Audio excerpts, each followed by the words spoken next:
Shalom, puji Tuhan. Kita kembali lagi akan merenungkan firman Tuhan. Kita berdoa.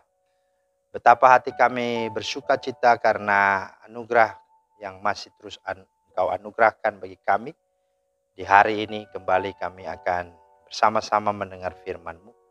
Mohon pengertian dan hikmat dari Roh Kudus. Di dalam nama Tuhan Yesus kami berdoa. Amin.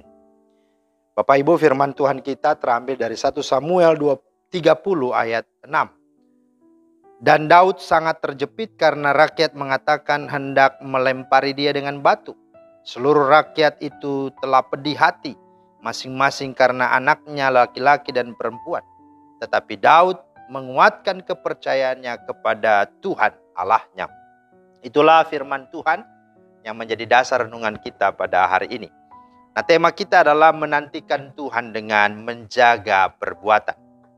Nah, saat dilanda persoalan atau pergumulan yang hebat, banyak dari kita yang cenderung mengalami kemerosotan rohani.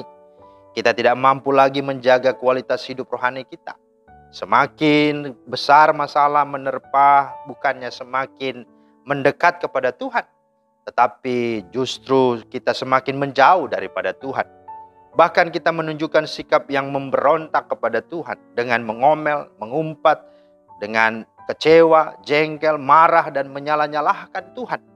Akibatnya dengan adanya reaksi negatif seperti ini, maka berimbas kepada keseharian kita, yakni kita menjadi orang yang malas untuk beribadah kepada Tuhan, malas berdoa, malas baca firman, dan malas melayani, bahkan memberi.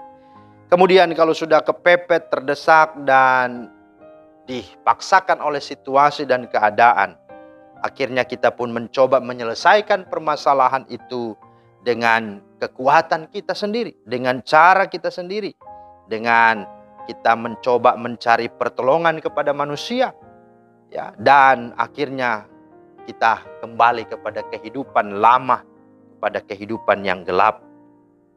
Nah, itulah yang sungguh terjadi. Kita tidak lagi hidup menurut pimpinan Roh Kudus, melainkan menurut keinginan daging. Alkitab mengatakan dan menegaskan, barang siapa menjadi milik Kristus Yesus, ia telah menyalibkan daging dengan segala hawa nafsu dan keinginannya. Galatia 5 ayat 24. Nah, kalau kita kembali kepada kehidupan lama, siapakah yang diuntungkan? Yang jelas yang diuntungkan itulah iblis. Dialah yang akan lebih mudah menyerang kehidupan kita sehingga kita akan semakin terpuruk dan terpuruk, bahkan jatuh, bahkan sampai kepada kebinasaan.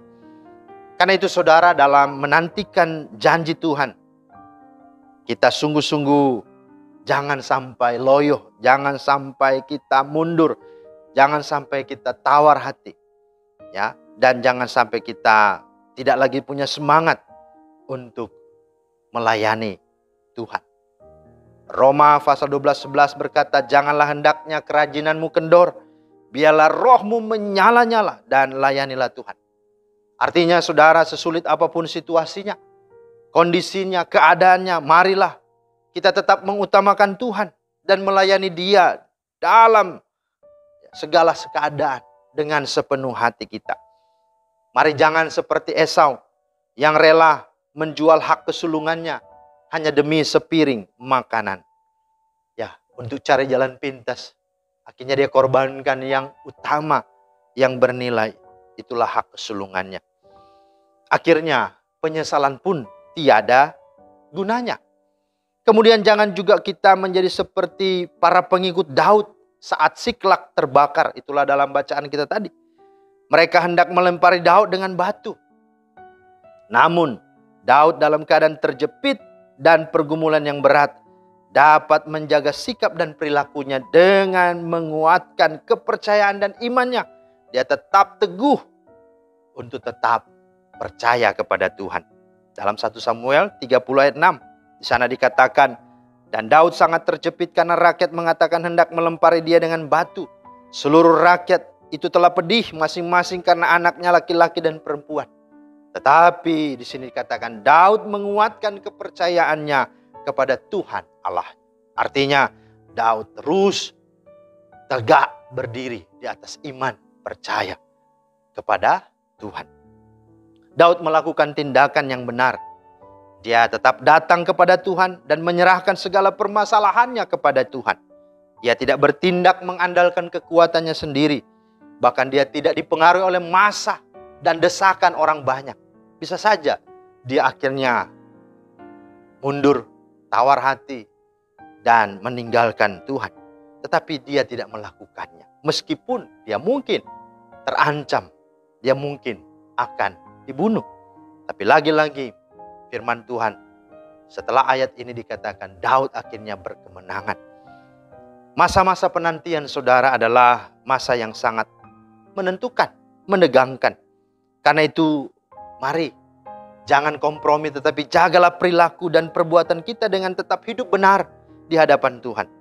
Supaya janjinya dinyatakan bagi kita tepat pada waktunya. Apalagi di tengah situasi pandemi ini. Mari, jangan pernah kita berkompromi dan jangan pernah kita mundur, apalagi mengurangi semangat kita beribadah kepada Tuhan. Semakin lebih lagi, semakin lebih lagi.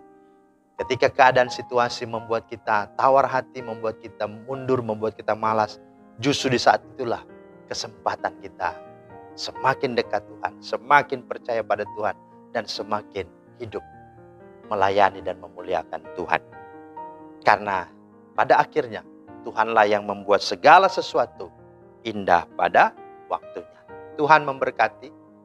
Mari kita berdoa. Terima kasih Tuhan atas firman-Mu. Mampukan kami supaya kami terus menantikan Tuhan di tengah situasi yang sulit apapun. Kami terus menjaga sikap dan perbuatan kami dengan benar. Sebagaimana Daud, begitu juga kami. Demi Kristus kami berdoa. Amin. Demikianlah firman Tuhan hari ini, kiranya menjadi berkat. Selamat beraktivitas, Tuhan Yesus memberkati. Shalom.